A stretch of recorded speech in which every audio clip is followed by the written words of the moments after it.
ito ay patuloy nating sambahin ng Diyos at purihin natin. Inanyayaan ko pong lahat na tumayo para sa aking pagsisimula.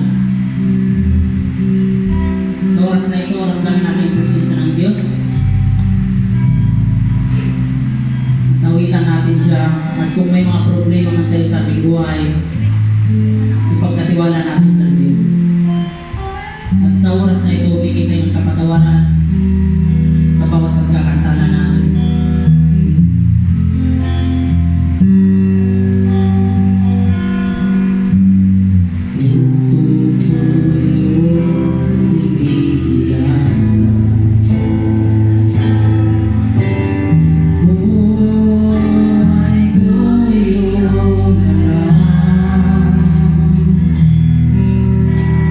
Ang lahat kong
pag-ibig niya ay tunay, laging tapat kailanman. Tapat ba ang Diyos? Amen. Lahat na anak ng Diyos, magsabi ng Amen. Amen. Sabay-sabay tayo umawit sa Diyos.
upang maunawaan namin, Panginoon, yung mga salita.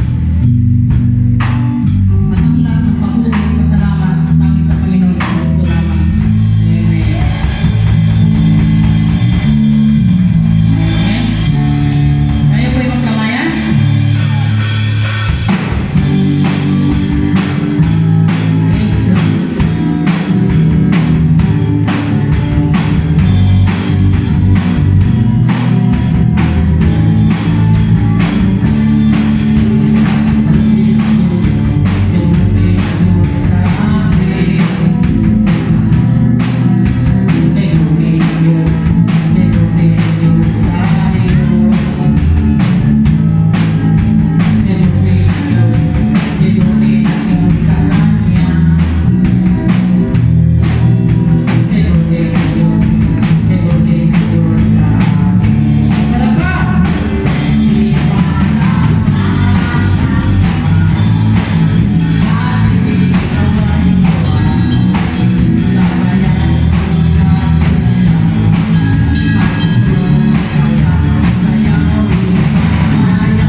Magandang umaga po muli.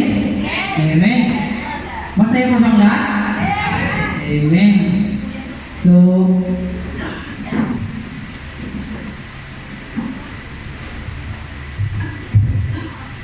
yan no? Lahat po ba ay pinagpala ng Diyos? Amen. So, sa araw ng linggo, kailangan magsaya, magpuri sa Panginoon. Amen. So, may mga bago po tayo. Pwede ko pa tumayo po yung mga bago at magpagilala po. Mayroon. Huwag pong maya kasi tayo ay magkakatatiran po.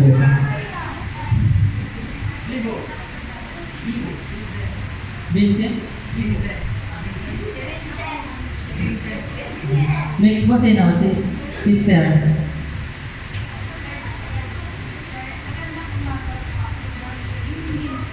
Vincent. Isa po. Welcome po kayo. So, salamat po sa inyo at sa ating Panginoon. Welcome po kayo dito sa The Living Christ Church po. Narito po tayo dahil po sa Panginoon. Pinagtagpo tayo. Tayo ay mga anak ng Diyos. Amen? Sinong nais po, at sa oras na ito, sinong nais po magpasalamat sa Panginoon? Mayroon? Huwag pong maya. Yung mga bago, baka pwede. So, ako muna magpapasalamat kasi ako nandito sa una. So, nagpapasalamat ako sa Panginoon sa patuloy niya pagkilos niya sa buhay ko. Minsan hindi ako nagsasabi sa Panginoon na pinahirapan ako. Pinagpapala ako ng Diyos. Lahat ng pinagdasal ko ay hindi niya ako pinabayaan. Lahat ng pinagdasal ko ay natutupad sa Panginoon. So, ako ay nagpapasalamat nung nakaraan. Kumuha po ako ng bahay sa Pag-ibig. Tapos, inaproba naman yun. Kaya, may bahay po ako doon sa Cavite. Pero hindi rin, may bahay na ako, pero hindi pa ako nagkasawa. So, kami nagpapasalamat sa Panginoon. At hindi lang po yun. Nung nakaraan, nagpunta ako sa agency po. Ilang bisis po ako nag-treat test. Bumagsak po ako. Nung una, 15 kami, yung pumasa, 3 lang po. Sabi ko, dalawang bisis na ako nag-treat test. Sabi ko, parang sa akin, sabi ko, bakit yan ganito? Lagi na akong ganito. Kasi gusto ko talagang lumabas ng bansa. So, nung Friday, bumagsak ako nung nakaraan, hindi ako kinuha.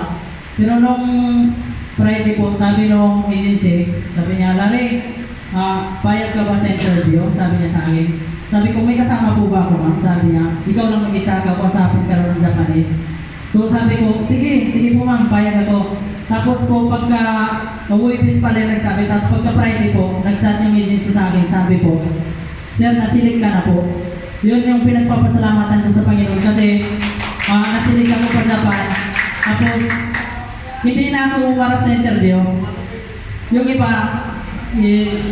parang naiyak na ako sabi ko, may pambayad na ako ng bahay. Tulog ganyan Sabi ko, salamat sa Panginoon. So, hindi pa naman agad-agad makakalabas kasi mag-aaral pa po kami ng ng Japanese language ko. Pero yan po yung pinagpapasalamatan ko sa kanya na lagi akong nagdadasal. Minsan may kabiguan, pero sabi ko, huwag sumuko. Nandyan lang naman yung Diyos Kung hindi, sabi ko, kung para sa akin yan. So, nagpapasalamat ako kasi nasa isip ko, isipin mo mabuti. Hindi na po ako umarap sa interview. Sinilik na kaagad ako. Ganon kumilos yung Panginoon sa buhay ko. Ang dami kong sa buhay ko yung laging 50-50, alam yung 50-50. Nasa kaligitnaan lagi ako. Kasi nung nag-aaral pa ako ng TISDA, muntik din ang bumagsak nun muntik ang bumagsak, hindi na kami tinawag, sabi, kasi pangit yung gawa namin kaya di ako tinawag. Tapos sabi sa amin, habang in-interview yung kasama ko, Christian din yun, nandun ako sa tabi niya, nagdasal ako sa tulad sana makuha ko. Tapos maya-maya, yung iba pumasa na, tapos sabi sa amin, kayong dalawa doon muna kayo. Buksan talaga kami. Tapos maya-maya, yung iba, nakapasa, may bumagsak, ang ganda naman ng niya, pasa naman sa exam. Tapos kami, sabi sa amin, kayong dalawa, okay na kayo.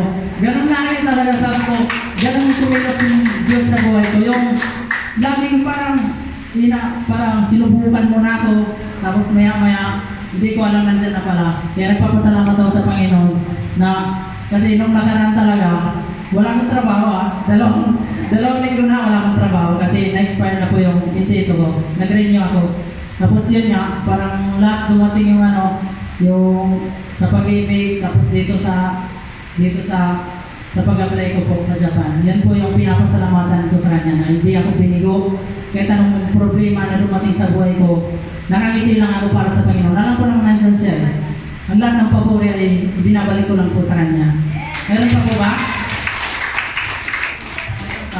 Nice magpasalamat. May oras pa po tayo. Wala na? Huwag kayo maya.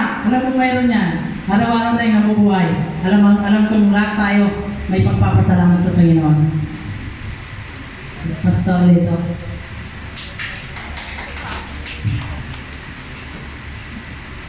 Amen. Hallelujah. Sa kapagpalang mga magulit, mga kapatid, alam ko na natin gagalaan ko. Salamat po ako sa Panginoon. So, tama yung sabi ni Fred Larano. May mga panahon na parang susuko tayo, pero sabi nga, ang Diyos ay hindi nagkukulang, hindi nagpapabaya. At gabi po sa amin, alam ko po ng mga nakaraang linggo, ito Lord, ano ba gagawin namin sa church namin? Bakit maraming struggle, pag may, yan, napapansin ko rin kasi, pag mayroong manulugto, biglang mawawala, at yun nga, mayroon lang tinatanay. Sabi ko, Lord, bahala ka na, ako nakalukan mo, hindi nakalukan namin. At ako nanalangin, hindi ko alam na yung palang anak ko lalabas din dito. So, isa sa ginagamit ang malaking gawain sa Bicol. So dito siya magpapagamit ng Panginoon. At ngayon po kadarating na wala pang tulog, ano po, ay nagkataon linggo. Kaya sabi ko, sige, wala kasi kulang-kulang talaga kami.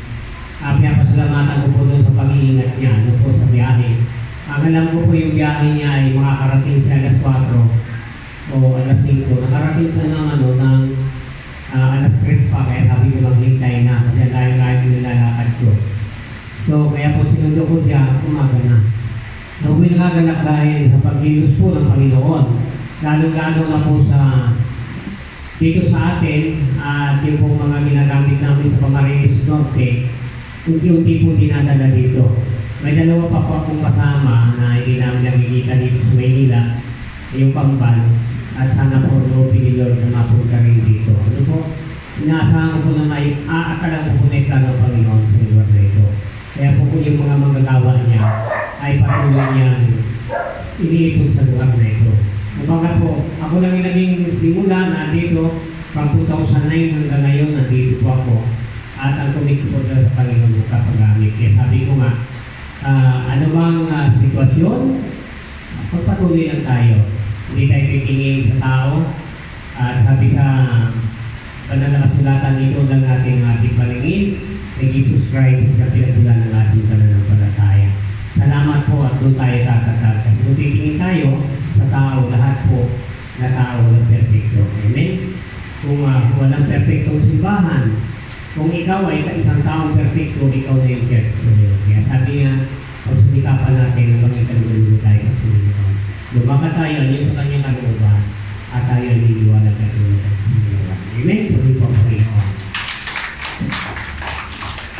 Tunay po na dakilang Diyos sa buhay natin. No? Meron pa po ba? Meron? Nanay po.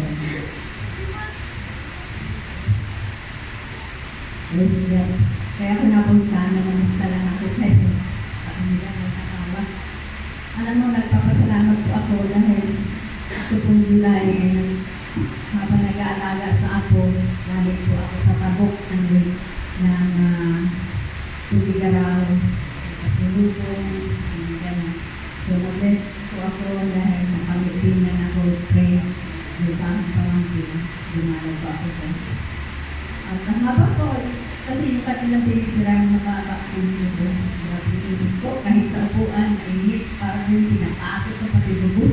So, di ba ako nagkasakit? Ang sakit ko po ay talagang pili ko parang mawala na yata niya. Sabi ko, pray ako Lord. Yung kalooban mo, nandito ako. Pero hindi ko kalooban na ako'y lalong mag-aalaga. Hindi naman talaga yung gusto ko pag-aalaga ng bata. Kaya lang mapagmahal kasi ako sa ako. So, yung po rin ng Panginoon. Hanggang sa nagkasakit ko ako, sabi ko, pangasit mo lang isang kapatid ko dito sa ako. Bahit ngayon naman, sabi ko, kaya muna ako. Ayaw ko muna mag-alaga. Alam mo po, hindi lang kasi nagkaroon ng kasagutan yung anak ko doon at makampihan ko yung anak ko. So, mali naman kasi. Kaya ito bilang payo, bilang mga kabataan, suriin niyo muna yung pag-aasawa ninyo. Baka may asawa yan, dinala lang sa ibang probinsya, tapos inasawa, kasal sa una. Hanggat maaari, mahal ko kayo sa Panginoon, suriin. Diba? Dahil kapag pinatulan natin tibok ng puso, baka kayo magkamali. Babae man o lalaki. At napayuhan ko yung aking anak nung mali yung kanilang paggalaw. So, para akong sinimpa ng galit sa akin. Kaya nang nagulit ng isang babaong, at ako'y nahulog doon sa kanal, may isang taong hiniyak ng saklulo na lumapit. Kaya hindi ako nagising, hindi ako nabuhay. Kaya salamat sa Panginoon dahil ng ministry natin ituwid yung pagkakamali. Kung ayaw magpatuwid ng anak, pray lang. Sabi niya sa akin ako, walang tigil sa katapanalangin. Kasi anak niya tayo, anak natin sila. So kung sila'y matanda na, huwag tayong titigil kahit hindi pa namumunga ang mga puno at walang tigil sa kapagpito. Salamat sa Panginoon. Yan ang sinabi ni Sister, no? Mga kabataan, dalayaw, suriin daw muna. So, ganun yung buhay. Huwag muna tayo mag-asawa. Suriin natin ng matagal. Ayan. So, meron pa po ba? Si Brother Alfred?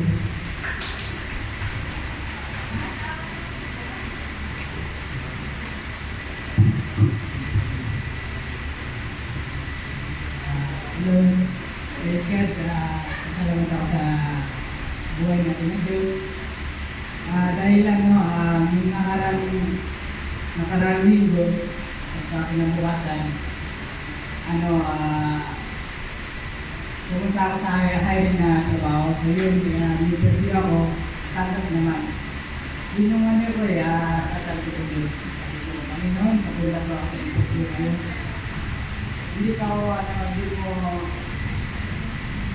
Hindi ka nagkaan ng dilig, isang taong walang gawa. So, yung pagka Merkulis, nakapasahan naman naka-duty na ako. Medyo mahirap. Medyo mabigat kasi buwatan yun eh. Pero kaya naman. Sabi ko, sa payat nito, baka sa 2 buwan, wala ko mabiglaan ng mga kataan ng mga braso ko sa kabuha. So yun papasalamat talaga ako sa Diyos. Dahil napakabuti niya sa akin.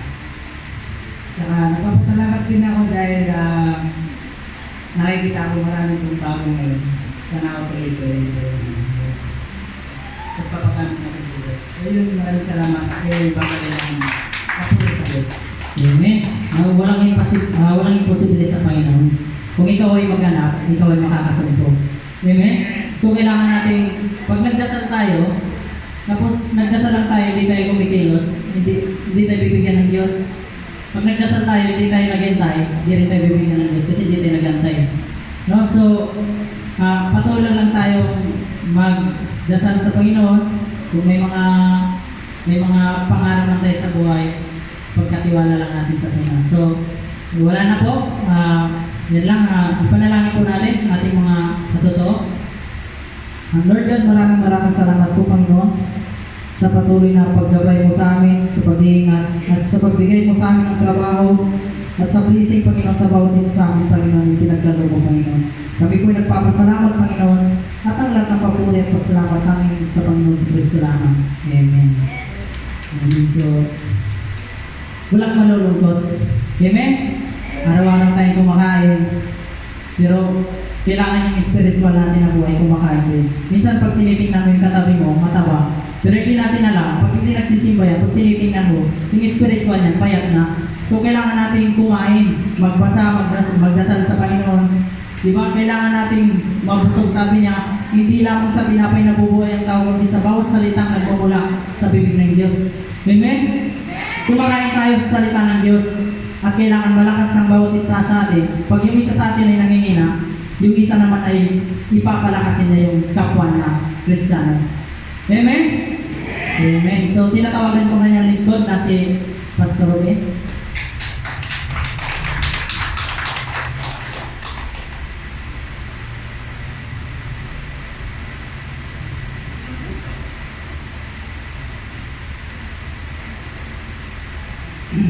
Amen. Salamat sa Diyos. At sa muli, tayo nakita dito na naman. At tuloy nga, pamagitan lang lamang ng pangangaral ng Diyos ay naibsan ng ating mga problema, lalong-lalong na yung mga sakit at karamdaman. Ang totoo po, bago tayo doon sa talagang babasahin ko word for word na salita ng Diyos ay gusto ko muna ay panalangin lalong-lalong na po ang mga may sakit at karamdaman. Ang totoo po, gusto ko po sanang ipahayag na yun yung tungkol sa true healing. Subalit alam na po natin yan na ang true healing ay true faith to God. Ngayon po tayo po ay lalo po at tayo po ay mananangin. Amen. Hallelujah, Lord. Pinupuri ka namin at pinapasalamatan sa oras na ito. Tunay nga, Panginoon, na sa kabila ng lahat kami makasalanan, hindi ka pa rin na nagsasawang magpatawad sa amin. Tunay nga, Panginoon, ay ikaw po, Panginoon, ang the great healer of all times, Panginoon. Naniniwala po ako, Lord. Nasa kapuspusan namin ito ng iyong salita at ng presensya ng Banal na Espiritu ay aabot sa iyo itong aming mga dalangin at kainin. Idadalangin ko po, Panginoon, ang lahat po ng may sakit at karamdaman sa lugar na ito. Maging pisikal man, Panginoon, o maging literal. Nais ko po, Panginoon, ay dilog sa iyo. Gusto ko po, Panginoon, sana po iwag mo kami iiwan at pababayaan. Sana po magrema sa bawat isa ang lahat ng aming pong babasahin iyong pong mensahe. Kaya Panginoon, maraming salamat po at huwag mo po pababayaan itong aming mga kapatid sa tip, lalong-lalo na po si Sister. Nais ko po, Panginoon, na hilingin sa iyo ang total na pagkagalingan ng aming pong kapatid ito. Nais ko po ng Panginoon na makasama siya sa aming paglilingkod. Nais ko po, Panginoon, ang lahat ng mga tao na narito ay balutin po ninyo ng banal na dugo ng Panginoon sa Kristo upang hindi maaaring anhin ng anumang masamang espiritu. Panginoon, maraming salamat po at ang kahilingan namin ay ino po sila Lord. Sa pangalan ng Ama ng Anak at ng Espiritu Santo. Amen. Ang ating pong pag-aaralan ay patuloy po natin itong naririnig kong sabi kahit saan dako. Lalagyan po natin ito ng titulo na survival. Ipagkas mo kaya natin mundo sa kabila ng lahat ng nakikita natin na kasamaan. Ipagkas pa kaya ng maligtas tayo. Meron at wala. Napaka hindi magandang sagot na meron at wala. Bakit? Sapagkat totoo po yan, sino pa dito ang hindi nagkakasala? Sino po ang makakasabi na ang mga tao ay hindi nagkakasala? Tingnan po natin na kapag ang isang kapaglinggo na katulad dito, sana mas marami. Hindi ba sa mga mall? Hindi ba sa mga kasiyahan? Kaya sabi ng Biblia, mga tao nag-iisip ng kasiyahan. Subalit, matalino isang tao naghahanap sa kanyang kamatayan. Kamatayan ano?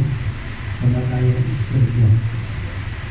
Ang kamatayan dito sa lupa, hindi natural na yan eh. Pero yung spiritual natin, kapag namatayan, may instant. Tandaan po natin na lagi kong binabanggit sa inyo sa Lucas 16, yung mayaman at mahirap, may instant na parusa. Kapag humiwalay ng kaluluwa natin sa ating katawang lupa, may parusa na kagad yan. Dahil nakalagay doon, mayroon doon na instant niya sa sinabi niya. Ang sabi ko nito, ang mga kapalang papuntahin mo nga po doon sa aming bahay dahil may 5 pa akong kapatid na hindi pala binigyan ng babala dahil ayaw kong mapunta si Marito dahil napakainit. Anong ibig sabihin mo? Meron lang impyerno pagkatapos na hinulay, hindi rest of me. Katulad ng sinabi doon sa 1 Peter sa 3:21 na tayo, nakalagay doon. Nasabi doon, yung mga hindi nagsisi yung panahon ni Noe ay pinaparusa na simula noon hanggang sa panahon ng Panginoon Kristo at yan pinatunayan ng Biblia at maaaring hanggang ngayon sapagkat hindi pa naman nagkakaroon ng tinatawag na final judgment. Kaya dapat magkaroon tayo ng takot sa ating kasasakitan once na tayo ay hindi magbago. Ang ating pong ito po word for word, ayaw ko po na adlib ng adlib, pagkatapos yan na kung ano ang nagpipilin ko po sa inyo. Gusto ko po na kayo na ang pasya kung tama ba itong nasuri ko sa Biblia o hindi. Ang ating pong teksto na mahaba po ito. Ang teksto natin ay ikalawang Timoteo 3:1-5. Ito isa ito. Tandaan mo ito, mababatbat ng kahirapan ang mga huling araw. Ang mga tao ay magiging makasarili, gahaman sa salapi, palalo, mayabang, mapag-alipusta, suwain sa magulang, walang utang na loob at lapastangan sa Diyos.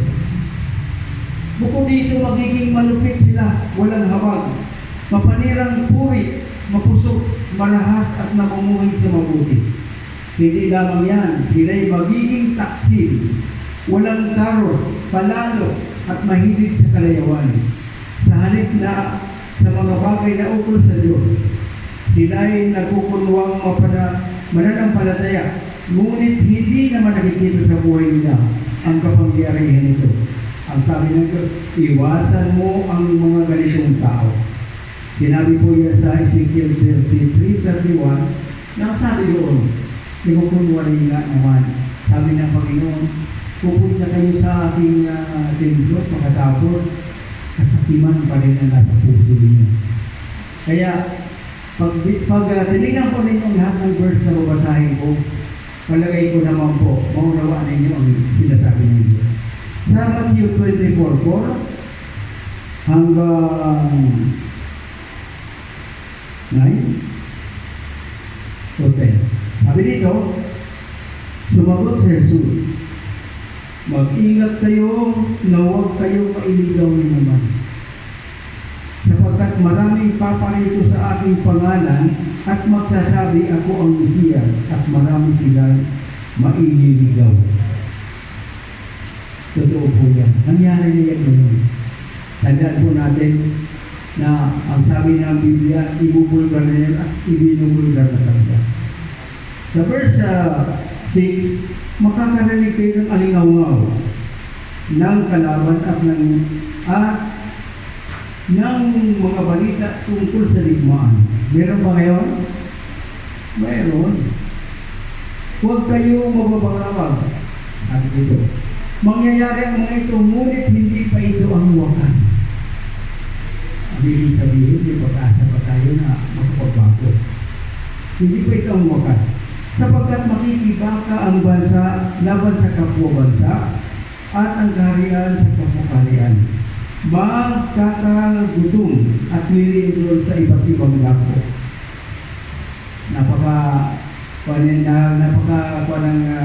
Critical period of time na ngayon. At iyan po, meron ng partiality yung mga sinasabi dito sa Biblia. Ang lahat ng ito'y pasimula pa lamang ng mga paghihirap. Sa mga panahon yun, kakaputan kayo ng lahat dahil sa akin. At isasagdan upang pahirapan at patayin. Maraming katalikod sa 10. Maraming katalikod sa kanilang pananampalataya at mapupuot sa isa't isa. Ipagkakanulo ang isa't isa ng kanyang kapwa. Marami ang magpapanggap na propeta at ililigaw nila ang marami. Ang kasama ay lalaganap. Ano pat manlalamig ang pag-ibig ng marami. Sabi sa 2 Timothy 3:1-3, ang masama ay lalong magpapakasama. Ang mga manililang ay patuloy na manililang at sila man ay manililang. Ang kaatuan na talagang maganda itong binabasa natin. Sa Tiago 4:1-3, ito naman yung mga nag-away-away sa ngayon. Sa ngayon mapapansin natin na yung kaaway ng Diyos sabi sa Isaiah. Talaga totoo ang sinabi sa Isaiah 49:26, sabi dito, uudyukan kong magpatayan ang mga umaapi sa inyo. Mag-aalab ang kanilang bukod at mahuhumaling sa pagpatay. Sa gayon makikilala ng sangkatauhan na akong si Yahweh ang makapangyarihan Diyos sa nagligtas ng Israel. Talagang ibubulgar natin sila. Yung dating mga kakampi na away-away na ngayon. At naniniwala ako sa authenticity ng Biblia na kahit kailan walang kamalian. Kung walang perfect na simbahan, walang perfect na tao, may perfect na sinabi ang Diyos na hindi maaaring magkamali. Talagang pag-aaway-awayin ng Diyos yan at nakikita na natin ngayon. Salamat sa Diyos dahil may dakilang pag-ibig sa atin ng ating Panginoon. Sabi dito, ano ang pinagmumulan ng inyong alitan? Sabi sa Santiago 4:1-3. At paglalaban-laban, hindi ba't ang masasamang lasa na namumugad sa kalooban ng bawat isa sa inyo at pawang nagkakalaban-laban? Di ba? Yan o. Mayroon kayong pinagkamimithi, ngunit hindi inyo makamtan. Kaya papatay kayo kung kinakailangan. Mapasayin niyo lamang ito. Dahil sa inyong pag-iimbot sa mga bagay na hindi inyo, kayo ay nagkakagalit at naglalaban-laban. Hindi ninyo nakakamtan ang inyong minimiti sapagkat hindi kayo humingi sa Diyos. At humingi man kayo sa Diyos, wala rin kayong matatanggap sapagkat masama ang inyong layunin. Humingi kayo upang gagamitin sa kalayawan. Ako, mga taksil, hindi ba ninyo alam na kapag kinaibigan ninyo ang sanlibutan, ay kinakaaway naman ninyo ang Diyos? Kaya sino mang nagnanais na maging kaibigan ng sanlibutan ay kaaway ng Diyos. Ano ang sinasabi doon nila kaaway ng Diyos? Ito po, 1 John 2:15-16. Huwag ninyong ibigin ang sanlibutan o ang mga bagay sa sanlibutan. Ang umiibig sa sanlibutan ay hindi umiibig sa Ama, sapagkat ang lahat ng nasa sanlibutan ay nakapupukaw sa mga masamang pita ng laman. Ang nakatutukso sa paningin at karangyaan sa buhay ay hindi nagsisimula sa Ama, kundi sa sanlibutan. Ano po ito? Ito po ang tinatawag na lust of the flesh. Yung, sabihin natin, may asawa na ng personalan pa. O kaya, yung, ang magkakapatid ko, lust of the flesh, lust of the eyes, pride of life. Ano ang ibig kong sabihin? Kapag ikaw ay may pagnanasa, gagawa ka ng paraan, at titiyakin mo po, nagagawa ka ng paraan upang mapagbigyan mo lang ang lust of the flesh mo. At tiyak, mayabang ka. Pride of life. Iyan po ang sanlibutan. Sino po ang hindi dito mo? Sino po dito sa atin ang walang kayabangan? Ako po inaamin ko. Nagisalamin pa po ako eh. Kapag ang isang tao nagisalamin pa at humahanga pa sa sarili niya, may kumpayan, may kayabangan pa. Pero na susulat sa Biblia na ang lahat ng kasalanan may lunas lahat yan. Sa pamamagitan lang ng isa. Sa pamamagitan lang ng ating Panginoon Diyos. Pag oras na may nakausap ka, may nakasalubong ka, na wala yung 5:20-23 ng Galasya, hindi ang Kristiyano. Ano yun? Yung fruit of the Holy Spirit. Dapat makikita mo sa kanya ang fruit of the Holy Spirit. Lalo pa yung isa, self-control. Galit ka na. Pero, sabi nga, gusto kong bumalik, pero hindi ko magawa. Ang lust of the flesh po, malaking bagay po yun sa atin na dapat maalis. Bakit? Iyan po ang human nature natin. Walang makakatanggi yan. Sinabi sa Romans 7:14-25, ang sabi doon ng pakaliwanag, gusto niya talagang bumalik, sabi ni Pablo. Hindi magawa. Bakit? Yung laman niya, yung makalaman niya, At ang talagang pinakadulo sinabi niya, salamat sa Diyos. Diyos lang ang mapapagaling ng ating mga tinatawag na last sa ating buhay. Walang iba. Nagpasalamat siya, salamat sa Diyos. Ngayon, totoo yan, kung tayong lahat ay sa Diyos, nako, napakasaya ng buhay natin. Balik tayo doon sa ating topic, doon sa tinatawag na survival. Babasahin ko po kasi gusto kong mai-elaborate ito lahat. Pero word for word, mababasa po natin. Maganda po ang sabi ng Biblia, huwag kang magdaragdag at magbabawa sa aking salita. Sapagkat sabi sa Kawikaan 35:6, sasabihin ko sa iyo isa kang sinungaling. At Pahayag 22:18-19,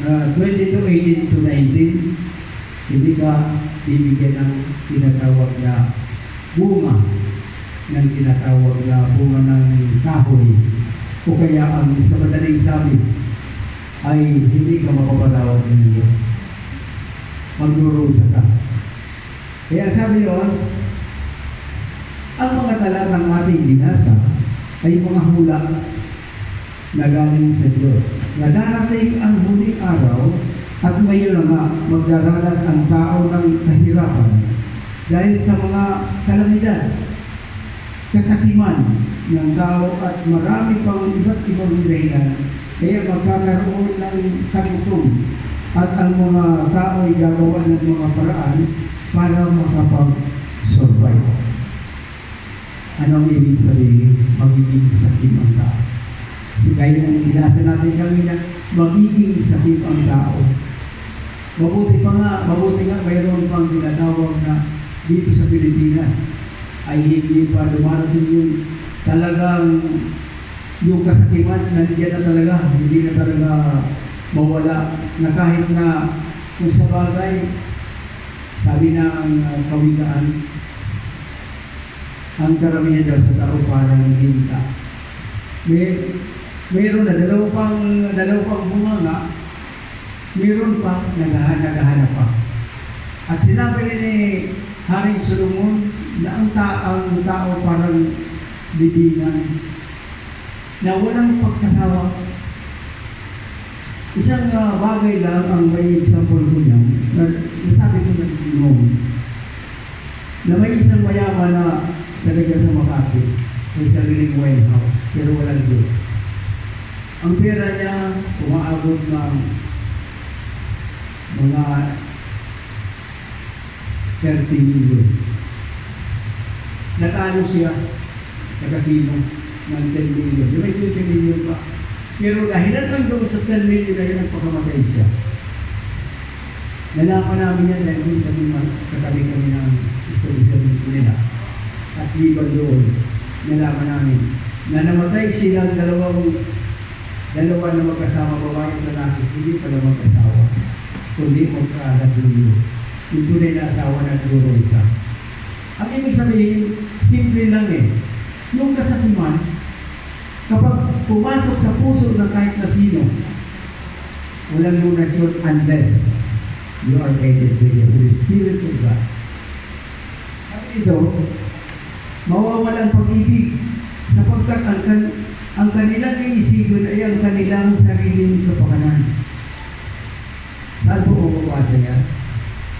Sa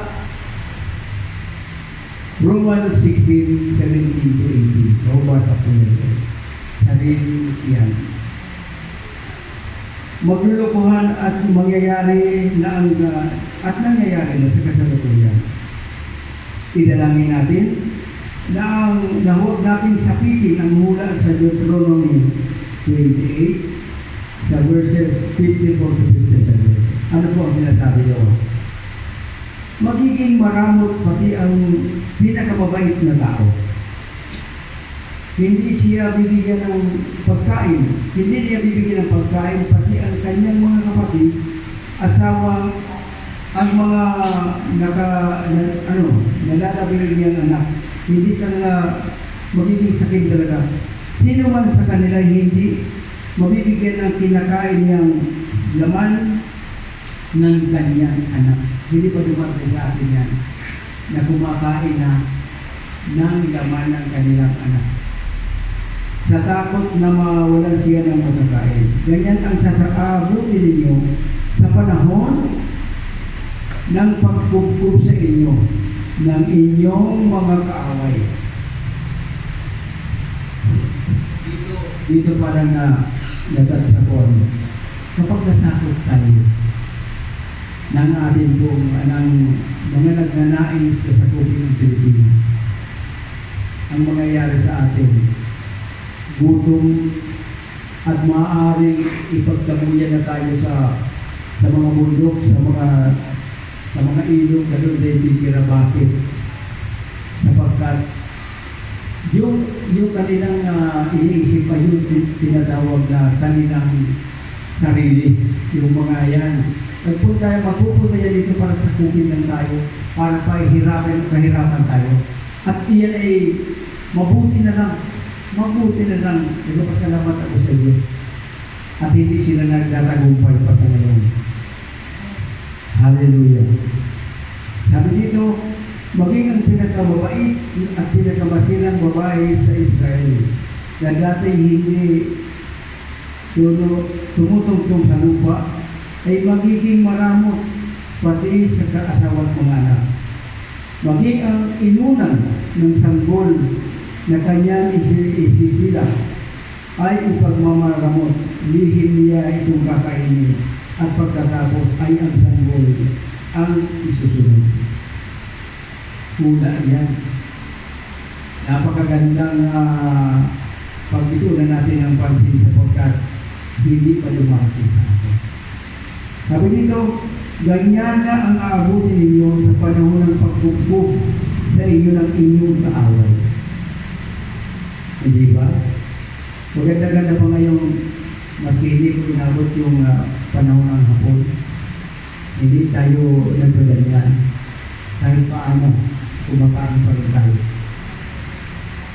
Deuteronomy 29:22-28, nakikita sa lahing susunod sa atin at ang mga nakikipamayan sa atin ang mabigat na parusa ni Yahweh.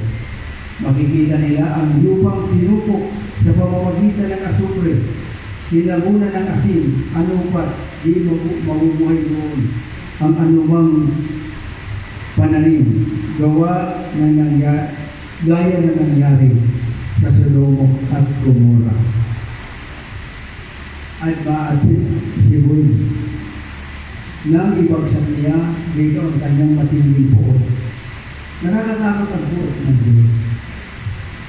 Akala ba natin hindi nangyayari ngayon? Doon sa mga lugar kung saan nag-away-away, kung saan sabi nga, uudukan ko, sabi ng Panginoon, uudukan ko, away sila, mga kaaway ko sila eh. Kaya nga, ngayon, with the permission of God, pinaubayan na ang mga ganyan dahil wala din minsan manghula ng Biblia na hindi nangyari. Lahat nangyari. Kung ating pagtutunan ang Biblia na sinabi ng Diyos. Kaya maswerte pa tayo. Bakit? Tayo na mga totoong nanampalataya sa Diyos, may pangako naman eh. Sabi daw sa 1 John 5:18-19, sinasabi doon na hindi maaaring anhin ng Diablo ang kanyang mga anak. Ako yun ang pinamahawakan ko, na hindi tayo maaaring anhin. Hanggat may 10% na nananampalatayang totoo dito sa Pilipinas, ilalayan tayo sa pamamakan. Sabi nga, sila'y maglilingkod at sumamba sa mga Diyusan, hindi nila kilala. Bagamat yaon, ipinagbabawal sa kanila. Iyan ang mga dahilan kaya nagalit sa kanila si Yahweh at ibinagsak sa kanila ang supang nakasulat sa mga aklat na ito. At dahil sa matinding niyang galit, sila'y pinaalis ni Yahweh sa kanilang lupain at itinapon sa iba't ibang lugar. Naroon sila ngayon. Dahil sa kasalanan ng mga tao, pinahintulot ang kalamidad. Kaya pansinin po natin mabuti ang kapaligiran. Kailan mo natin ano? Hindi ba? Noong panahon ng pandemya. Noong panahon ng pandemya, kung siguro ko marami na nagutom noon. Noong panahon ng pandemya, gusto lang maghari ang kaliliman. Bakit? Pipila ka muna sa kanila bago kanila. Alam mo po ang tinatawag. Alam nyo ang requirement. Magpapabakuna ka muna. Pag wala kang bakuna, hindi ka pwede lumabas. Kapag hindi ka pwede lumabas, ano nangyari sa'yo? Diba, ang magyayari sa'yo, gutom ka. Kaya, kailangan maging matalino tayo. Ako naging matalino. Hanggang ngayon, buhay pa naman ako. Hindi naman ko bakuna, pero magtanong sa akin, nagpapakuna ka ba? Oo naman. Parang na ako eh. O sige. Pwede ako. Dahil lang sa, siguro ginamit din ng Panginoon, yung pananampalataya kong totoo. Dahil hindi ako nagpapakuna, pero hindi naman ako naging bitter. Hindi naman ako nagkasakit ng ano yan. Pero, ginamit rin siguro yung mga kamag-anak ko nagpapakuna. Ano nangyari? 4 yun. Yung isa on the spot patay. Yung isa nakarating ko ng hospital. Yung isa 1 week hindi, 3 days. Pagkatapos makunahan na matay. Pero yung isa, okay na sa akin yan, lasing naman yun eh. Nagpapakuna, mga ilang minuto, wala na. Doon siguro, kaya ako ayaw ko magpapakuna nun. Kailan ba ka mangyari sa akin? Binigyan ako ng wisdom ng Diyos. Sapagkat alam ko na pinagsasamantalahan tayo ng mga tao, pinagsasamantalahan ang kahinaan ng tao. Gusto nila kumita ng pera, kumita, at ngayon may kaso na sila. Di ba? Kung kayo ay nagsubaybay ng, kasi sa Facebook ko babasa nyo, yung mga tao na yun, hindi ba ngayon, yan na, iniimbestigahan at nagtuturoan na kung sino ang may pakana. Ang totoo, hindi na sila nadala doon sa dayback siya. Akala natin, hindi lang ninyo siguro na subaybayan. Ang pinatay na bata noon, 6,000. Dahil nandun sa dayback siya. Mayroon dito na namatay 2. Dahil nandoon sa kaburluluyan. Noong mga gusto kumita ng pera na walang pagod, na-i-ignore rin sa mga bata na magpapakuna. Ano nangyari? Namatay mga bata. Kaya, sino bang pagtitiwalaan natin ngayon? Ang importante ngayon, mangyari man sa atin, meron tayong Diyos na pupuntahan, once na tayo, ay kunin ni Lord. Una sa tayo ay sinadya ni Satanas na patay, meron tayong kasiguruhan. Kaya ano po ang inaantay ng ating mga kamag-anak? Pinakamahalaga yung manampalataya. Sabi ko nga doon sa pamangkin ko na at saka sinabi ko rin sa ako ko na ang pagiging self-sex may pag-asa yan. Sinabi yan ng Biblia. Hindi lang itinuturo yan ng karamihan na hindi alam ang ibig sabihin, na hindi nila nabasa. Kung nabasa man nila, may nasabi na sila, hindi na kaya mabawiin ang totoo. Kahit natuloy o bakla, may pag-asa. Tandaan po na yan. Ang requirement ng be born again. So, paano ka maging born again? Magpabautismo ka. Yung lahat ng masamang babae, kung may lalaki man, may pag-asa yan. Habang nabubuhay, may pag-asa. Lagi nag-aantay ang ating Diyos, katulad ng prodigal son. Kaya, ang importante sa atin ngayon ay magsaliksik ng salita ng Diyos. Importante yan. Lahat ng tao, sabi niya ang 1 Timothy 2, at saka 3:9 ng 2 Peter, ang gusto ng Diyos, maligtas tayong lahat. Pero matigas ang ulo ng mga tao. kung sa bagay, sinabi naman nakahula, hindi naman talaga mababawi ang hula. At ang naghula, perfectong Diyos. Ano ang sabi? Kakaunti lang na maliligtas. Kakaunti lang. Bakit? Bakit kakaunti lang? Una, sa patakaran pa lang, hindi makasunod ang Diyos, ang tao eh. Ang sabi pa naman sa Biblia, sa Santiago 2:10, nasunod mo na lahat eh. Nasunod mo lahat yan. Ayaw mo sundin ang isa, bago nila lahat. At sa kayo nang nangaral din, ng kalahati lang at kalahati lang ang kanyang tinuturo, mali po yun. Ang sabi nga, a half gospel is a half Christian. A half Christian, a half gospel is a half truth. Kalahati lang.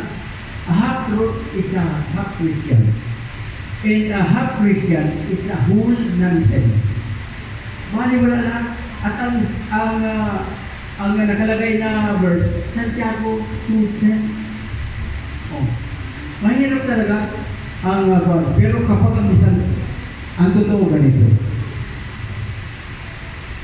Na-experience ako po ito. Ang totoo, hindi mo maintindihan ang Biblia. Ang nakalagay doon. Parang mo naman ako magbasa. Nakapag-alam naman ako ng content.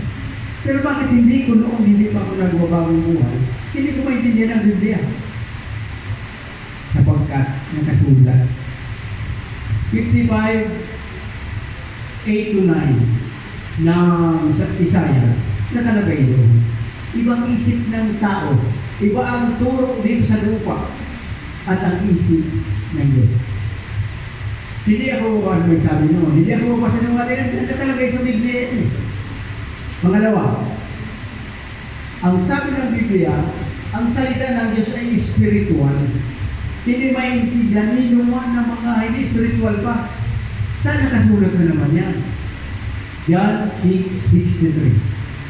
Nakalagay yan doon. Ngayon, pinatunayan po yan.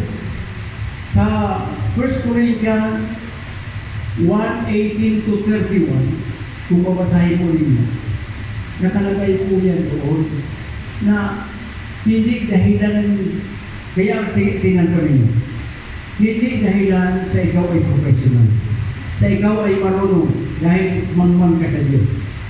Ang sabi nga ng Diyos, sisirain ko ang karunungan at marunong dito sa sanlibutan. Sabi niya, sapagkat ang karunungan nila kamangmangan sa amin. Napakaganda ng sinabi niya na dapat maintindihan ng tao. Ano sabi sa 1 Corinthians 2:13-16 at saka sa 2 Peter 1:20-21. Maliwanag na sinasabi niyo. Ano ang sinabi?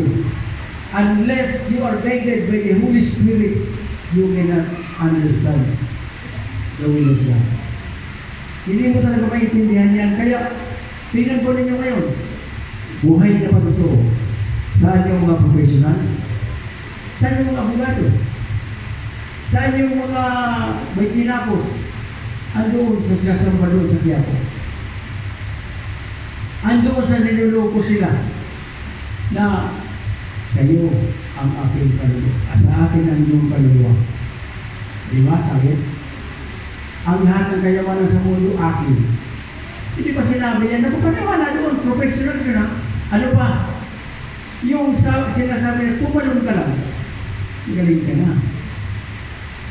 Magbigay lang kayo ng gusto nyo ibigay na talagang huwag yung nanakawan ng Diyos. Kapag ninakawan nyo, nagnanakaw kayo sa Diyos. Sino ninakawan? Si Pastor. Ang pagbibigay hindi masama. Dapat na mas marami pa. Lalo sa ganitong kongregasyon na bagay tayo. Kailangan namin ang gawin ng Diyos. Nakalagay sa Galatians 6:6, ang lahat ng mga nakatanggap ng pagpapala ay bahaginan nyo. Na mga pagpapala ninyo na buhat sa Diyos. Na naman yung buhat sa Diyos eh. Bahaginan. Hindi talaga, required din talaga ang magbigay. Kaya, tandaan po natin ito. Uunawain lang natin ang Biblia. Iintindihin lang natin. Talagay kung hindi na tayo magpuproblema. At malalayo tayo sa tinatawag na hula ng Diyos na talagang sa panahon na darating, ito na nga magkakaroon ng mga ganyan. Lalo-lalo na mga kapatid. Hindi natin nasisiguro ang ano yan. Pag tayo ay nagkulang, dati hindi tayo nagkulang sa panalangin. Ayan ang ating mga kapatid, Sister Ray, Sarati Pastor. Ipinapanalangin natin dati na sana huwag magtagal itong pandemya natin. Marami tayong nagpanong. Marami tayong pinalangin. Ano nangyari? Natulong ang pandemya. Noong doon nakikipag-talo, nakikipag-tunggali si Abraham kay Lot. Sabi ni Lot, sabi sa angel pala, sabi ni Abraham, kung meron ba na 100 na mananampalataya, tutunawin mo ba ang Sodom and Gomorrah? O hindi? 100 yun. Kung meron ba na 90, hindi rin. Hanggang dumating sa 10, hindi pa rin niya tutunawin. Hindi niya pa rin papaulanan ng asupre ang Sodom and Gomorrah. Ilan lang ang naligtas. 3, 4 sana. Yung isa, lumingon pa. 4 sana. Kaya walang 10%. Ang ibig kong sabihin yan po, tayong nandito, ay hindi sasabihin ng ating barangay na ito o kaya ng mga kakongregasyon natin. Kung totoo lang dito, true faith. Kung totoo lang tayong mananampalataya, kung totoo lang talaga ang ating puso na nasa Diyos, sabihin ko po sa inyo, at hindi ako umisabi, kundi ang Biblia, tayo pong lahat ay iingatan ng Diyos. Ang nagiging problema ngayon, na pinakamalaking problema ngayon ng ating pong Christianism ay yung mga bulaang gulo. Nag-aaral sila, wala naman silang binabasang Biblia, o kaya pipiliin talaga. Pinuputol nila. O ito, isang example. Total may oras pa. Ikaw na natin ito muna. Hindi muna ito. Dahil mahaba yan kung yan. Gusto ko lang po na sabihin sa inyo, may pag-asa pa ang bansang Pilipinas. Kung paano. Sabi dito sa 2 Chronicles 7:14-15, ganito ang sinasabi. Ngunit sa sandaling ang bayan ito na aking pinili ay magpakumbaba. Manalangin. Hanapin ako at talikdan ang kanilang kasamaan. Diringgin ko sila, patatawarin ko sila, at ibabalik ko sa kanilang lupain ang katiwasayan at kasaganahan. Ano sabi ko sa 15? Diringgin ko nga ang mga dalangin gagawin dito ngayon at magpakailan. Dito sa ating pong simbahan. Kapag tayo manalangin, ano man po ang hingin natin sa Diyos? Ibigay sa atin. At sabi nga, diringgin niya. Sapagkat ang lugar na ito ay sagrado. Ang survival po na sinasabi ko, importante po ito sa atin. Sapagkat marami na ngayon ang mga bagay na nakahulat sa Biblia na nangyayari. Tandaan po natin na ang hula niya sa mga huling araw ganito ang nangyayari at binasa natin kanina yan. Magkakaroon ng mga lindol, nagkakaroon na baha, nagkakaroon tayo ng mga kalamitan at salot. Yung salot na yun na nakaraan sa atin, meron na namang sinusundan naman ng sakit na bulutong tubig lang, ginawa ng impacts. Gusto nila magkapira na naman na yung bulutong tubig, dinekorasyon na nila para bumili naman ng mga kwadron, mga pagbakuna at doon sila kikita. Salamat naman at yung tinatawag na yung nakaraan na ahensya, Pinag-iimbestigahan na ngayon. Iniimbestigahan na nila ngayon yun. Kaya, ang marapat sa atin lang, isa lang. True faith. Tunay na pananampalataya. Hindi yung narinig ko dito. Pagbasa tayo ng Bible. Ang pinakamahalaga, everything that will happen to us. Nakalagay sa Biblia. Wala namang mawawala eh. Ang natotoo, yan na ibikwento ko sa inyo dahil na meron pang 30 minutes pero yan na lang ako sa mga 5 minutes. Ibikwento ko sa inyo ang mga. Noong panahon na ako ay nagtatrabaho sa recovery company, sa radio, sa insurance, wala ako sa telepono. Pero may hinahanap ako. May hinahanap ako isang bagay na hindi ko matagpo sa sarili ko. Naging akong adik doon sa mga nagatikim ng Cebu, tandaan ko dito. Hanggang maaga, itigil na yan. Sabihin mo sa mga kamag-anak ko. Sapagkat walang nakaligtas yan. Sa una, nakitigil. Ano nangyari kasi sa akin yan? Nagtitigil na ako. Sabi ko, wala namang laka. Wala namang akong epekto. Pero hinahanap ko. Si Satanas ganyan. Pagkatapos, after mga 3 times sa Google Pay, hinahanap ko na talaga, mahina ang katawan ko. Hanggang dumating ako sa natural niya. Sabi mo, naubos yung yan na pera ko sa bangko dahil lang sa Cebu at saka sa Sudan. May mga panahon na umiyak ako mag-isa sa Biblia. Sabi ko, saan yung pera? Pero hindi ko magawa. Sabi nga, gusto kong bumait. Hindi ko na magawa. Ang solusyon ka ko nito dahil hindi pa ako sa ganito. Fasting leader. Doon ako magpapamatay. Nagkakaon, isang beses, sabi sa akin, Ben, ibili mo ako ng sa'yo. 500. Ang dami na nun. Ang ginawa ko, bumili ako doon sa Guadalupe. Doon sa tulay mismo na doon ako magpapamatay. Doon ko binata. Yung word binata, siguro alam niyo yan. Bato, binata ko. Pagkatapos, umiwan ng paningin ko. Gusto ko na talaga. Sabi noong doon sa ano yan, tinitingnan ko doon sa ilog. Sabi niya dito na. Ako yun ha. Kaya nakikita ko sarili ko, parang ginaganon ako, tumalon ako. Salamat sa Diyos. At mayroong ano yan, mayroong konduktor. Nasabi sabi ng konduktor, puro ka arte. Puro ka arte. Kung gusto mo tumalon ka na. Sabi ko naman, sino may sabi sa iyo? Doon ako natawa. Sino may sabi sa iyo? May tinitingnan lang ako eh. Tapos, yung mga tao na katawanan, sige, tumalon ka na, sigawan na. Doon, para bang natauhan ako, bumaba ako doon.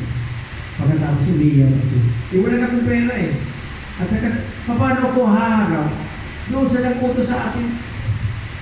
Ang ginawa ko, naglakad ako papuntang monumento hanggang yan lang ako sa may Mega Mall, balik na ako at napakay. Sinungaling na ako noong pagbalik ko doon. Sabi ko, dinispal ko ako. Sabi ko doon. Para makalusot lang, dinispal ko ako ako ng binilihan ko. Hindi ngayon, galit na galit sila. At ang dati pa naman ang mga sabi niyo na wala na tayo po palakas ngayon.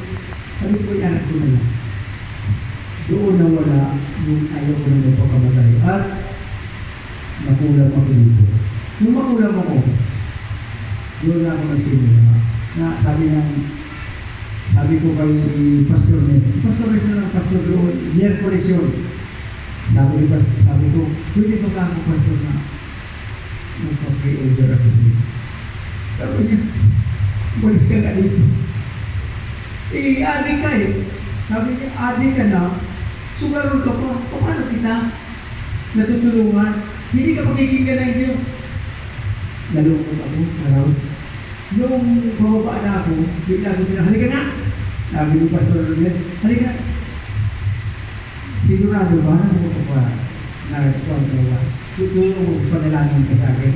Sabi ko, habang pinapanalangin ako, mga kapatid, yung kulang sa akin dito sa Canada doon na tagusan, parang ayaw ko, parang gusto ko naman, umiiyak ako, akala naman ng mga nakikinig ng mga sabay ko sabi, nagsisi na talaga. Palagpanan na sila, nagsisi na daw ako. Ang totoo, masakit talaga, parang kinukot-kot. Kaya sabi ko, nakalungkot na naman ako, katawagan naman ng Lord. Hindi, nakalipat, at sabi ko, nag-ilis din. Ang nangyari, narinig ko lang, nagkukuhanan lang, nakantahan na sa taas. Hindi naman kumayan ako. Teacher, ayaw ko tulog ko. Umiyak ako. Bakit? Walang tigla, wala na yung sakit. At sa oras na yun, sabi ko, Lord, kung ano gusto ko dito. Namumubra ako sa hay-alay. Bigla kong tinapon, sabi ko, ayaw ko na yan. Siguro nakita ng Panginoon. Maraming patutuo na pwede kong sabihin siya. Pero yung sa droga talaga, tandaan po ninyo, kung may kamag-anak kayong lulong sa droga, ito lang ang makapag-gagamit niya. Walang iba. Yung mga kasama ko sa Pasay, puro yung mga adik, mga hindi pa kaya ahog na praning, sila hindi pa nagparehaw. Paglabas, pare, hanap ko naman ako. Sabi ko, hindi na ako dyan. Sabi niya, pare, hanap ko ako kasi nakakauhaw ko sa loob ng rehaw. Kaya rin, lalong na pala. Si Rudy, na doon sa kuwan, ayaman. Kaya mga kapatid, iyon ang isa sa kuwan. Malayo tayo sa survival na titulo, subalit, may aral kayong matatanggap ngayon sa pamamagitan niya. Na kapag meron kayo ng mga kuwan, dalahinin nyo sa counselor na pastor, at yung counselor na pastor magbibigay ng inspirasyon. Mayroon tayong mga kapatid na nasa kanyang kalagayan. Ipinapanalangin ko lahat yan. Pinapanalangin ko lahat yan. Lahat ng dito kayo, pinapanalangin. Hindi man isa-isa, pero lahat kayo pinapanalangin ko. Sapagkat mahal kayo sa akin. Mahal kayo ng Diyos eh. Kaya mga kapatid, siguro po, ito po ay isang blessing in disguise at oras na ito. Kaya palagay ko, doon sa mga ating binasa, na word for word galing sa Biblia, sana magsilbing bilhin sa ating mga puso. Na sana naman, hindi bukas ang pagbabago. Ang pagbabago ngayon. Sabi ni Pablo, ngayon na ang pagbabago. Ang sabi ni Pedro, sapat na ang panahon na inaksaya natin sa libutan. Kaya magbago na hindi naman kailangan magsabihan. Ang pagsabihan natin na mag-anak natin na matitigas ang puso. Ngayon, pag tinanong kayo, bakit naman yan na ang kamag-anak hindi mo naman ay ang mahalaga sa iyo. Totoo naman yan, may mga kamag-anak mo. Yan na hindi nakikinig sa atin. Pero ang mahalaga natin sabihan ko, wala natin pa na nabuta. Amen? Mayroon ba tayo natutunan? Mayroon ba tayo natutunan? Yes, hallelujah! Ay ko pasalamat sa Diyos. Ang totoo na nalihis lang yung kwarto, pero ang totoo, hindi pa natin natapos yung na-survival. Maganda yun, pag sa dulo.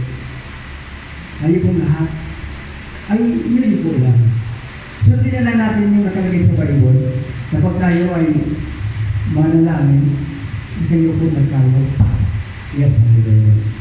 O Panginoong Diyos na makapangyarihan, maraming salamat po sa oras na ito at naramdaman namin ang kapuspusan namin sa pamamagitan ng salita.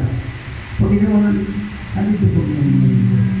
Nais ko po, Panginoon, na sa pamamagitan ng kapangyarihan, magsilbing binhi sa aking buhay ang mga salita mo. Upang lumago, upang pagdating ng araw, kami naman po ay mga manabig sa iyong salita. Panginoon, andito po ang inyong lingkod. Ipinapanalangin po sila, lahat na narito. Na sana po, Panginoon, patnubayan ng iyong banal na Espiritu. Balutin ng banal na dugo ng Panginoon Kristo upang malayo sa lalakuri ng sakuna, sakit at karamdaman. Nais ko rin po, Panginoon, na sa pamamagitan nito, kami pong lahat na narito, buong pwersa namin idinadalangin ang lahat na may sakit at karamdaman. Sister Ami, Sister Lynn, at ang iba pa nito may sakit at karamdaman, ay yun na pong pagalingin. Ibalik po ninyo ang lakas na iyo po may lakas ng kanilang pamumuhay, ang kasaganaan at lahat, Panginoon, ng kanilang mga pangangailangan ay alam po namin iyo pong kalinin. Ito po ang aming dalangin at kahilingan sa pangalan ng Panginoong Jesucristo. Amen. Amen. Gloria. Amen. Salamat po sa salita ng Panginoon. At sa oras po na ito ay tayo po ay magkaloob. Pagpapalay naman po natin ang salita ng Diyos. At habang tayo po ay nagbibigay, ang youth ministry po ay magandang na isang ulit. Thank you.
Sunday. Maaari po bang anyayaan ko ang lahat na yung ano po, yung grouping may groupings po tayo doon sa at sino yung gusto magdala ng pagkain, magdala lang po sa Sunday. At ito naman po, sa Sunday naman ay may Sunday school po tayo, pinamumunuan ni Pastor Rod. Inanyayaan ko ang lahat na umatin ng maga para po sa Sunday school natin. Tapos, yung Sunday service po natin, nagsisimula ng 10.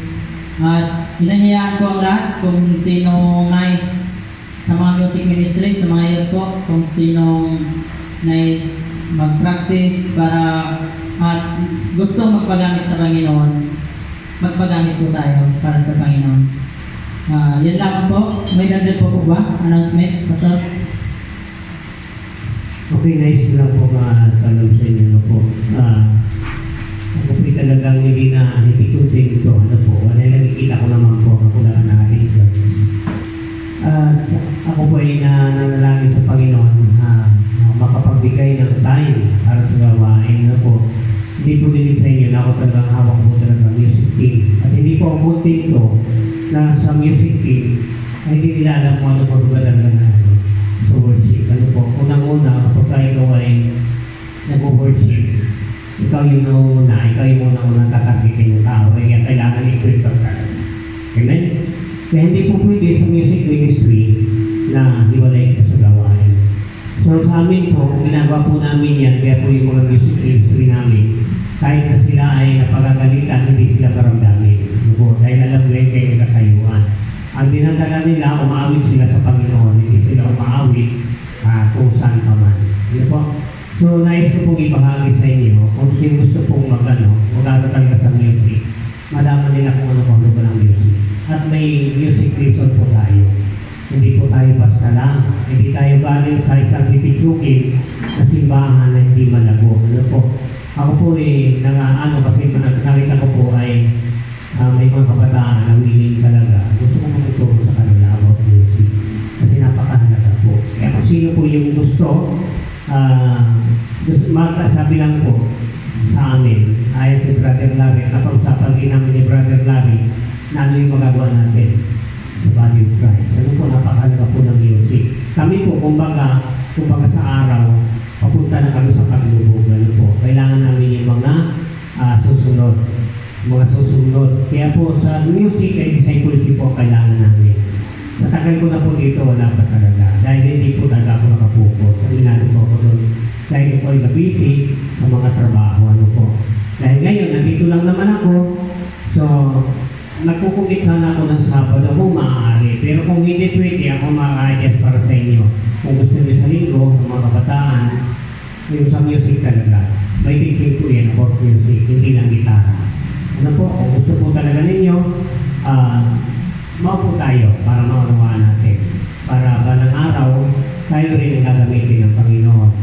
At nakita ko na po yung mga ginagamit natin dito, produkto po yan ng Camarines Norte Christian Center. Ano po, sa mga pag-training.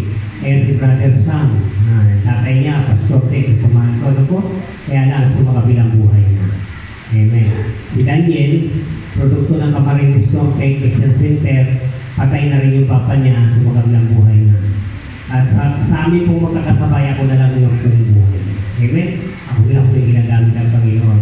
Kaya papasalamat ko sa Panginoon, habang may nakikira pa tayong buhay, habang may nakikira tayong lakas, ipagamit natin sa Panginoon. Kung gusto niyo po, magpagamit, magkaroon tayo ng pag-aaral. Ngayon po ay sa music, magkaroon tayo ng discipleship. Amen? Pray po ang Panginoon. Yun po. Amen. So, yun lang po. Wala na? So,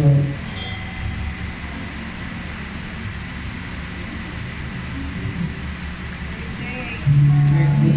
Sino may birthday po? Sa buwan na ito. Mayroon?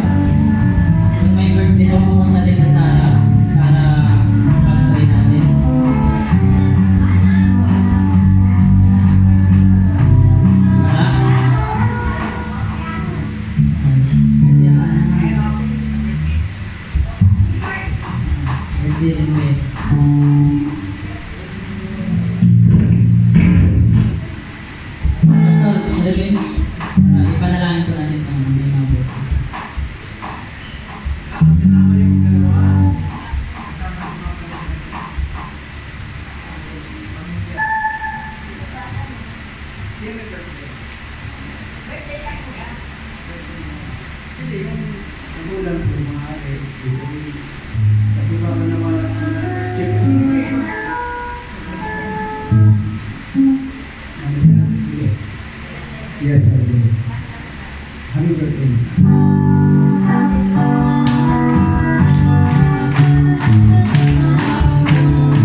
Amen. Hindi naman kayo ay kung lahat ay kukuha natin ating mga paglayo kung lalo siya magpalain. Yes, Lord. Ang maraming Diyos ng mga pangyarihan, maraming salamat po sa oras na ito. At ipinaalaala mo po sa amin ang isang napakahalagang bagay sa bawat taong nabubuhay. Salamat po sa iyo at pinagkaniwala mo ang dalawang sa kanilang magulang. Bigyan mo po sila ng wisdom, ng karunungang buhat sa iyo. Dahil po, Panginoon, at magitan po ng pangyarihan ay makita ng sambayan. Kasi sila po ay tunay na lingkod ng Diyos at tunay nga na nagmamahal sa iyo. Ganun din, Panginoon. Dalangin ko po na magkaroon po sila ng tunay na pag-ibig sa kanilang magulang upang sa ganun magkakaroon sila ng buhay na mahaba at buhay na kasiyasiyan sa lupa. Panginoon Diyos, Panginoon, andito po ang inyong mga kapatid, ang inyong mga anak, na isa na nagkakaisa upang sila ay pagpalain, bigyan ng kalakasan, bigyan ng tunay na diwa ng karunungan na nabubuhat sa iyo. At ngayon, Panginoon, ay nagaganap po ang bawat isa sapagkat tunay nga minatanggap na nila ang inyong mga ganting palot o papalay sa kanila. Paspasan po ninyo kami lahat at silang dalawa lalo na sa pangalan ng Ama, ng Anak, ng Espiritu Santo. Amen!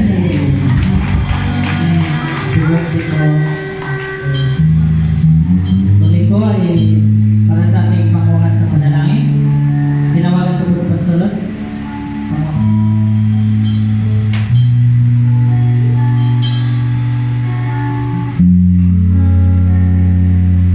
Ayaw po natin tumayo kami dito natin lugar, glory, babalik po